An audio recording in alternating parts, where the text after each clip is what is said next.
بسم اللہ الرحمن الرحیم۔ السلام علیکم ناظرین، کیسے ہیں آپ سب لوگ؟ امید کرتی ہوں آپ سب خیریت سے ہوں گے۔ میں آپ لوگوں کے لیے ایک ناول لے کے آئی ہوں، کانچ کے رشتے۔ آپ لوگوں کو یہ ناول بہت اچھا لگے گا اور آپ لوگوں کو پسند بھی آئے گا۔ امید کرتی ہوں آپ لوگوں کو میری ویڈیو بہت اچھی لگیں گی۔ آپ لوگ میری ویڈیو میں بہت زیادہ پیار دکھائیں گے اور مجھے سپورٹ بھی کریں گے تاکہ میں آپ لوگوں کے لیے ویڈیوز بناتی رہوں۔ آپ لوگوں کے سپورٹ کرنے سے میری حوصلہ افزائی ہو جاتی ہے۔ اگر میری ویڈیو اچھی لگے تو اسے لائک، شیئر اور سبسکرائب کرنا نہ بھولیے گا۔ اللہ پاک آپ لوگوں کو خوش رکھے، آباد رکھے، میری دعا ہے سب فرینڈز کے لیے، اور آپ لوگ بھی میرے لیے دعا کریں، اللہ پاک مجھے کامیابی دے، آمین یا رب العالمین۔ بسم اللہ الرحمن الرحیم۔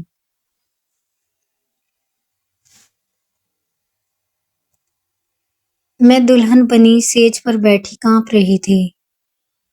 دماغ میں ہزاروں سوچیں تھی، کیسا ہوگا میرا شوہر؟ اجنبی لوگ ہیں، ایک طوفان تھا سوچوں کا۔ رات کے 2 بج رہے تھے، اچانک روم کا دروازہ کھلا تو میری جیٹھانی ہاتھ میں دودھ کا جگ اور فروٹ لیے ہنستی ہوئی داخل ہوئی۔ کیسی ہو اشرف؟ میں بابی کی طرف دیکھ رہی تھی۔ جی میں ٹھیک ہوں۔ اچھا فکر نہیں کرو، محراب ابھی آ رہا ہے روم میں۔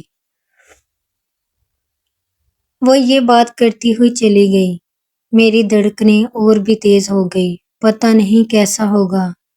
اتنے میں پھر روم کا دروازہ کھلا تو سامنے ایک بہت خوبصورت نوجوان، جو کہ عمر میں بہت کم، تقریباً مجھ سے 10 سال چھوٹا لگ رہا تھا۔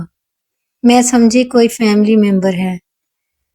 جب اس نے روم کا دروازہ بند کیا تب مجھے پتہ چلا کہ یہ میرا ہی شوہر ہے اور میرا دلہا ہے۔ اور جب بیڈ پر آ کر بیٹھا تو پوچھنے لگا، کیسی ہو اشرف؟ میں نے گھونگھٹ کے نیچے سے کہا، ٹھیک، یہ لو آپ کا گفٹ۔ میں سوچ رہی تھی کہ اتنے کم عمر لڑکے سے اس کے گھر والوں نے میری شادی کیوں کر دی، اور اتنا خوبصورت مجھے دیکھے گا تو کیا سوچے گا۔ میں ایک گھریلو سیدھی سادی لڑکی جس کے رشتے کی تلاش میں عمر کافی زیادہ ہو گئی تھی۔ میرا گھونگھٹ اٹھانے کے بعد، ماشاءاللہ میری ماں کی پسند تو واقعی کمال کی ہے، داد دینی پڑے گی۔ میں مسکرانے لگی، اس کی خوشبو سے پورا روم مہک رہا تھا۔ مجھے منہ دکھائی کا گفٹ دیا جو کہ گولڈ کا خوبصورت سیٹ تھا۔ میرے حسن کے کافی قصیدے پڑھے۔ میں بھی اس کی قربت میں بہت خوش تھی۔ صبح میرے میکے والوں نے آنا تھا تو جلدی سے اٹھی، فریش ہوئی اور پھر محراب کو جگایا۔ گھر میں ابھی کافی مہمان تھے، رات کو ولیمہ بھی باقی تھا۔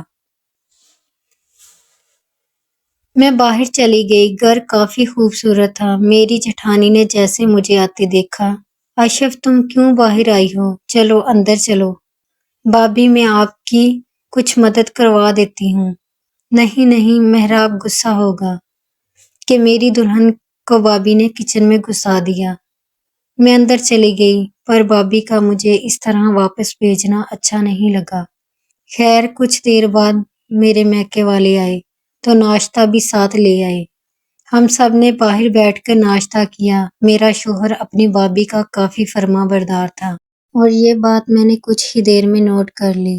محراب وہ رات سے رو رہی ہے، اسے پہلی فرصت میں کال کر لینا۔ بابی پتہ نہیں محراب کو کیوں کہہ رہی تھی۔ محراب نے سینے پر ہاتھ رکھ کر جیسے حکم میرے آقا کہا۔ مجھے بات صرف اتنی ہی سمجھ آئی۔ بابی پھر کچن کی طرف چلی گئی۔ ہم سب ناشتے سے فری ہوئے تو میرے گھر والے میرے روم میں آ گئے۔ میری ماں بہت خوش تھی۔ میری کزنیں منہ دکھائی کے گفٹ پوچھ رہی تھی۔ میری ایک کزن نے کہا، اشرف آپی، آپ کا شوہر تو آپ سے بہت چھوٹا اور خوبصورت ہے، تو اس نے آپ سے کچھ نہیں کہا؟ مطلب آپ پسند آئی اسے؟ میں ہنسنے لگی۔ ایسی ویسی پسند؟ پوری رات سونے نہیں دیا، اتنی باتیں کی مجھ سے۔ ہاں بیچارہ 2 دن بعد جو امریکہ جا رہا ہے۔ میں حیران ہو کر اماں کی طرف دیکھنے لگی۔ تب اماں نے کہا، ہاں پریشان مت ہو، تمہیں بھی لے جائے گا۔ یہ بات سننے کے بعد میں بہت اداس ہو گئی۔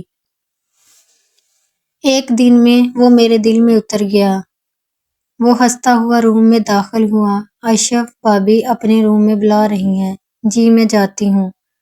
میں اٹھ کر چل پڑی۔ جی بھابی، آپ نے بلایا؟ ہاں اشرف، 2 دن بعد ہم نے امریکہ واپس جانا ہے اور تم اماں کے پاس یہیں رہو گی۔ جی بھابی، اور محراب؟ وہ بھی جائے گا، بزنس کا نقصان ہو رہا ہے۔ جیسے ہی تمہارا ویزا لگے گا تمہیں بھی بلا لیں گے۔ جی بھابی، آج ولیمے کے بعد میں اپنے مائکے چلی جاؤں گی اور محراب بھی میرے ساتھ جائے گا۔ تم اگر رات اپنے میکے جانا چاہتی ہو تو چلی جانا، ولیمے کے بعد کل واپس آ جانا، اگلے دن ہماری فلائٹ ہے۔ جی بھابی، اور آج ٹائم پر پارلر بھی چلی جانا۔ جی میں واپس اپنے روم میں آ گئی۔ دل خون کے آنسو رو رہا تھا۔ محراب کو دیکھو، آج اپنی نئی نویلی دلہن کو چھوڑ کر بھابی کے ساتھ جا رہا ہے اور کل اگلے دن باہر کے ملک واپس چلا جائے گا۔ ولیمہ شروع ہوا، چند قریبی لوگ تھے، ابھی پورے مہمان واپس نہیں گئے کہ محراب بھابی کے ساتھ چلا گیا۔ میں ولیمہ ختم ہونے کے بعد اپنے میکے چلی گئی۔ پھر پوری رات محراب کو فون ٹرائی کرتی رہی، فون بند آ رہا تھا۔ میں نے اپنی جٹھانی کے نمبر پر ٹرائی کیا تو اس کی 5 سال کی بیٹی نے کال اٹھائی۔ جی کون؟ آپ کی نئی چاچی۔ اچھا اشرف آنٹی جی، آپ کے چاچو کہاں ہیں؟ وہ تو نمرا خالہ کے ساتھ اس کے روم میں سو رہے ہیں۔ اتنی دیر میں میری جٹھانی نے ہاتھ سے فون کھینچا اور بولی، او یہ تو بچی ہے، اسے سمجھ نہیں، اس کا مطلب ہے وہ میری چھوٹی بہن کے کمرے میں سو رہا ہے۔ وہ آج ہمارے پاس سوئی تھی تو اس کا روم خالی تھا۔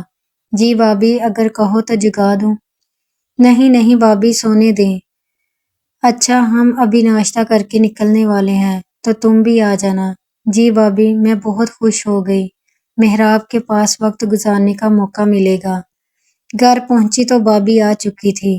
محراب سب کے ساتھ گپے مار رہا تھا۔ میں بھی جا کر بیٹھ گئی۔ سامنے روم میں ایک بہت ہی خوبصورت لڑکی آتی دکھائی دی مجھے، جس کے ہاتھ سونے کی چوڑیوں سے بھرے ہوئے تھے، ہاتھوں پر تازہ مہندی لگی ہوئی تھی، چاند سا چہرہ، اتنی حسین لڑکی میں نے آج تک نہیں دیکھی۔ اشرف، یہ نمرا ہے، میری چھوٹی بہن۔ او اچھا بھابی، کیا اس کی شادی ہو چکی ہے؟ ہاں نہیں، ہاں بھابی گھبرا سی گئی، اس کا نکاح امریکہ میں ہو چکا ہے، اب ہمارے ساتھ جائے گی۔ میں محراب کی طرف دیکھنے لگی، وہ آنکھیں جھکا کر بیٹھا تھا۔ چلو اشرف روم میں، محراب نے کہا، میں کافی تھکا ہوا ہوں۔ میں ساتھ چل پڑی۔ وہ روم میں جاتے ہی سو گیا۔ اس کی آنکھوں سے بھی لگ رہا تھا جیسے وہ رات بھر نہیں سویا۔ میں شام کو چائے کے لیے باہر گئی تو نمرا مجھے دیکھتے ہی بولی، محراب ابھی نہیں جاگے؟ میں نے تھوڑا بازار تک جانا تھا۔ نہیں، وہ کافی تھکے ہوئے ہیں۔ جی یہ تو ہے۔ میں کچن میں گئی تو نمرا کی آواز میرے کانوں سے ٹکرائی، باجی، اسے کبھی محراب کا پیار نہیں ہو سکتا۔ اب میں بے فکر ہوں۔ دیکھنے کے بعد میں حیران رہ گئی، اور یہ الفاظ اس نے کیوں کہے کہ اب میں بے فکر ہوں؟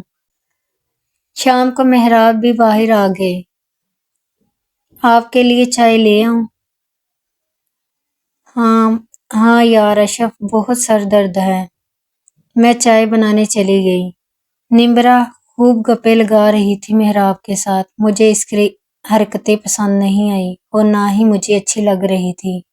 محراب، میری مہندی دیکھو کیسی لگی ہے؟ وہ بول رہے تھے، لگتا ہے تمہارا میاں بہت پیار کرتا ہے۔ ہاں یہ تو ہے۔ پھر محراب اور نمرا دونوں ہنسنے لگے۔ رات کو محراب روم میں آیا تو مجھے اپنی باہوں میں بھر لیا۔ میرے لیے اداس نہیں ہونا، آپ کو چھوڑ کر جانے کو میرا بھی دل نہیں، پر کیا کروں، مجبور ہوں، بزنس ہے وہاں، بہت جلدی تمہیں بھی بلا لوں گا۔ میں بہت اداس تھی، میرے آنسو نکلنے لگے۔ رونا نہیں ہے، اور میری اماں میری زندگی ہے، بس تم جب تک یہاں ہو اس کا خوب خیال رکھنا۔ جی رکھوں گی۔ اور پھر محراب فریش ہونے چلے گئے۔ ان کا فون بہت بج رہا تھا، میں نے ریسیو کر لیا۔ کب سے انتظار کر رہی ہوں۔ اتنی سی بات سنتے ہی میں نے کال کاٹ دی۔ سامنے سے محراب آ رہے تھے۔ یہ کون تھی؟ کیوں انتظار کر رہی ہے؟ صبح ہوئی، سارے تیاری میں مصروف تھے۔ آج رات کو جانا تھا۔ میں بس رو رہی تھی۔ میری جٹھانی غصے میں بولی، اب وہ رزق نہ کمائے، تمہارے پاس بیٹھا رہے؟ بچی نہیں ہو تم، بڑی ہو محراب سے، سمجھدار ہو۔ اگر یہ میری ویڈیو اچھی لگے تو اسے لائک، شیئر اور سبسکرائب کریں تاکہ آنے والی ویڈیو آپ تک پہنچ سکے۔